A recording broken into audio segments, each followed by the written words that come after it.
Assalamualaikum warahmatullahi wabarakatuh. Kami dari kelompok pertama akan menjelaskan tentang sejarah perkembangan dan pembaruan hukum perdata Indonesia. Yang beranggotakan saya, Ulia Harinisa, Zaida Lucia Rahmat, Intan Permata Ditriani, Islah Munaji, dan Cynthia. Sejarah hukum perdata di Indonesia.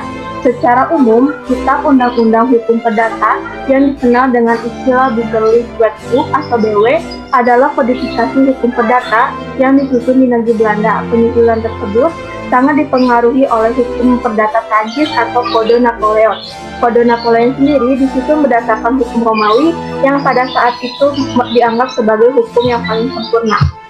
KUH Perdata atau BW berhasil disusun oleh sebuah panitia yang diketuai oleh Mr. J.M. Kemper dan sebagian besar bersumber dari Kode Napoleon dan sumber lainnya. Kodifikasi KUH Perdata selesai pada 5 Juli 1830, namun diberlaku di negeri Belanda pada 1 Oktober 1838. Pada tanggal 31 Oktober 1837, Carleton van Oudthatem diangkat menjadi ketua panitia kodifikasi dengan Mr. Al van Velzen dan Mr. Meyer masing-masing sebagai anggota. Tapi panitia ini belum berhasil membuat kodifikasi. Akhirnya dibentuk panitia baru yang diketuai Mr. J.S. Carleton van Haarlem lagi, tetapi dengan anggota yang berbeda, yaitu Mr. J. Schneider dan Mr. J. Van Ness. Panitia ini berhasil mengkodifikasi KUH Perdata Indonesia berdasarkan asas konkordasi yang sempit. Artinya KUH Perdata Belanda banyak menjiwai KUH Perdata Indonesia karena KUH Perdata Belanda dicontoh dalam kodifikasi KUH Perdata Indonesia. Sejarah perkembangan hukum perdata di Indonesia dimulai dari adanya kodifikasi KUH Perdata, di mana kodifikasi KUH Perdata tersebut diumumkan pada tanggal 30 April 1847 melalui Stadsblad nomor 23 dan mulai berlaku pada 1 Januari 1848. Dalam menghasilkan kodifikasi KUH Perdata Indonesia, Scholten dan kawan-kawannya berkonsultasi dengan J. van de Veen, Direktur Lands Midland and Domain, dan beliau juga turut berjasa dalam kodifikasi tersebut. Dan di Indonesia sendiri, berdasarkan politik pemerintahan Hindia Belanda melalui Stadsblad 1847 nomor 23 diundangkanlah KUH Perdata atau BW. Di samping itu, sejarah mengenai perkembangan hukum perdata yang berkembang di Indonesia bahwa hukum perdata tertulis yang berlaku di Indonesia merupakan produk hukum Belanda yang diberlakukan atas asas korrespondensi, yaitu hukum yang berlaku di negeri jajahan harus sama dengan ketentuan yang berlaku di negeri penjajah. Dan KUH Perdata sendiri berlaku pada mulai 1 Mei 1848 bersamaan dengan KUH Dagang atau WFPK.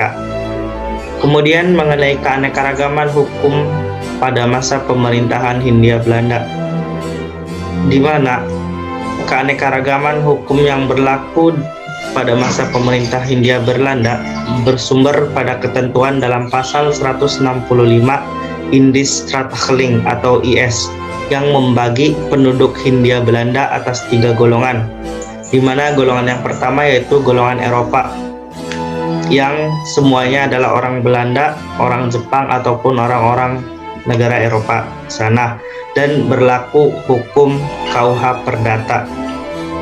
Yang kedua yaitu golongan Bumi Putra atau golongan asli orang Indonesia, dan berlaku hukum adat, yaitu hukum yang sejak dahulu sudah berlaku di kalangan rakyat yang sebagian besar belum tertulis.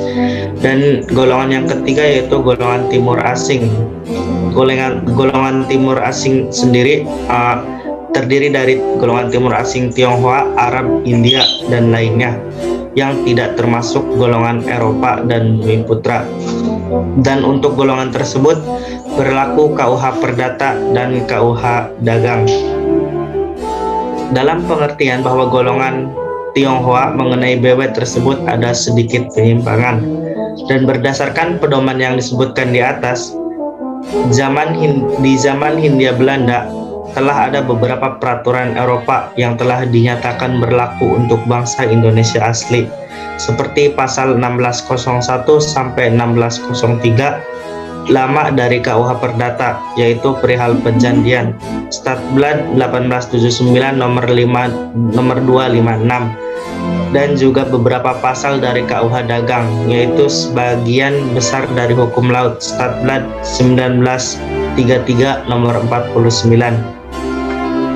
Perubahan dalam hukum perdata di Indonesia secara makro substansial. Yang pertama, pada mulanya hukum perdata Indonesia merupakan ketentuan pemerintah Hindia Belanda yang diberlakukan di Indonesia sesuai dengan STBL nomor 23 tanggal 30 April 1847 yang terdiri dari 36 pasal.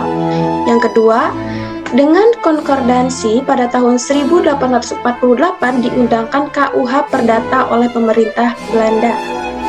Dalam perspektif sejarah, hukum perdata yang berlaku di Indonesia terbagi dalam dua periode, yaitu periode sebelum Indonesia merdeka dan periode setelah Indonesia merdeka. Sebelum Indonesia merdeka, pada mulanya hukum perdata Belanda dirancang oleh suatu panitia yang dibentuk pada tahun 1814 yang diketuai oleh Mr. Kempers. Kempers menyampaikan rencana kode hukum tersebut pada pemerintah Belanda didasarkan pada hukum Belanda kuno dan diberi nama Ontwerp Kempers. Hal ini ditentang keras oleh Nicolai, yaitu anggota parlemen kebangsaan Belgia dan sekaligus menjadi presiden pengadilan Belgia pada tahun 1824. Selanjutnya, penyusunan kodifikasi kode hukum diserahkan oleh Nicolai. Akibat hal ini, perubahan tersebut melalui dasar pembentukan hukum perdata di Belanda sebagian besar berorientasikan pada Kode Sivil Prancis. Kode Sivil Prancis sendiri meresapi kepada hukum Romawi, Corpus Civilis, atau Justinianus. Dengan demikian, hukum perdata Belanda merupakan kombinasi dari hukum kebiasaan atau hukum Belanda kuno pada Kode Sivil Prancis tahun 1838. Dan yang kedua, setelah Indonesia merdeka, hukum perdata yang berlaku di Indonesia didasarkan pada pasal 2 Aturan Peralihan Undang-Undang Dasar 1945 yang pada pokoknya menentukan bahwa segala peraturan dinyatakan masih berlaku sebelum diadakan peraturan baru menurut Undang-Undang Dasar, termasuk di dalamnya hukum perdata Belanda yang berlaku di Indonesia. Hal ini untuk mencegah terjadinya kekosongan hukum di bidang hukum perdata.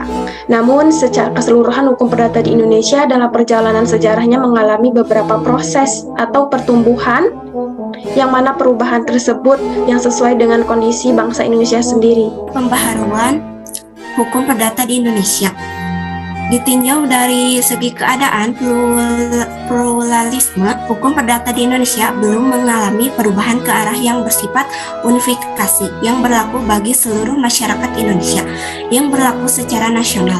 Corak hukum perdata yang diterapkan masih tetap berpegang pada prinsip pluralistik yang terdiri dari sistem hukum perdata Eropa yang diatur dalam kitab Undang-Undang Hukum Perdata, Sistem Hukum Perdata Adat, dan Sistem Hukum Perdata Islam. Secara formil, Badan Peralihan sampai dengan saat ini masih merefleksikan putusan-putusan yang dibuat dengan mengacu pada corak pluralistik dari ketiga sistem hukum perdata tersebut masih bertahan dan berlaku hingga saat ini. Upaya pembaharuan hukum secara formal di Indonesia telah ada sejak tahun 1988 melalui ketetapan MPR nomor 2 MPR 1988 tentang garis-garis besar haluan negara GBHN pada bagian polita kelima, khususnya bidang hukum yang menyatakan dalam rangka pembangunan hukum perdata nasional perlu upaya pembaharuan yang terarah dan terjadi, antara lain dalam bentuk kodifikasi dan unifikasi bidang-bidang hukum tertentu. Penyusunannya sangat dibutuhkan untuk dapat mendukung pembangunan nasional di berbagai bidang sesuai dengan kebutuhan kolektif bangsa Indonesia. serta tingkat kesadaran hukum dan dinamika yang berkembang di dalam masyarakat.